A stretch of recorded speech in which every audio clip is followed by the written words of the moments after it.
மச்சான் நான் ஒரு பொண்ணுக்கிட்ட பேச்சு வச்சுட்ருக்கேன்.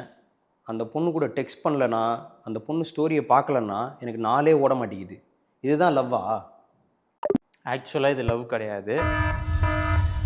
இதுக்கு பேர் லிமரன்ஸ் அப்படின்னு சொல்லுவாங்க. அதாவது உனக்கு ஒருத்தரை பிடிச்சிருக்கு, அவங்களுக்கும் ஒன்று பிடிச்சிருக்கு.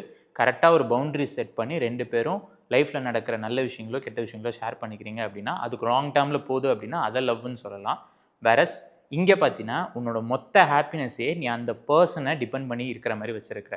அவங்க பேசினா தான் ஒரு நாள் நல்லா போகிற மாதிரியோ, அவங்க ஸ்டோரிஸை பார்க்குறது, அவங்க ஏற்கனவே உங்ககிட்ட பண்ண சாட்ஸ் எல்லாம் போய் திருப்பி ரீரீட் பண்ணி பார்க்குறது, இது எல்லாம் லவ் கிடையாது. இது உன்னோட ஹாப்பினஸ்க்காக அந்த பர்சன் உன் கூட ஸ்பெண்ட் பண்ணுற அந்த டைமை நீ டிபெண்ட் பண்ணி இருக்கிறத இண்டிகேட் பண்ணுது.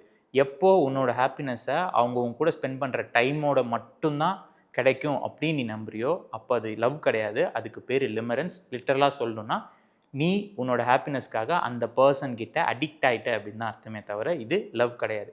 லவ்ன்றது ஸ்லோவாக காமாக உனக்கு அந்த பர்சன் பேசலனாலும் எந்தவித டிஸாட்டிஸ்ஃபேக்ஷனையோ இல்லை எந்தவித சோகத்தையோ கொடுக்காது. வேறஸ் நீங்கள் பேசும்போது ஹாப்பினஸ் இருக்கும், ஆனால் மொத்த ஹாப்பினஸே நீங்கள் பேசும்போது மட்டும்தான் இருக்கும் அப்படின்னு இருந்ததுன்னா அதுக்கு பேர் லவ் கிடையாது. அதுக்கு பேர் லிமரன்ஸ். அதெல்லாம் எப்படி?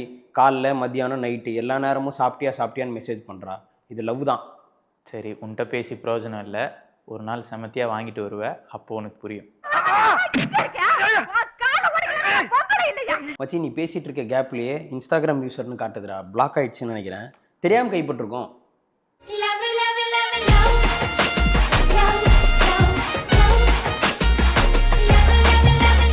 அது அவ்வளோதான், டைம் முடிஞ்சிச்சு.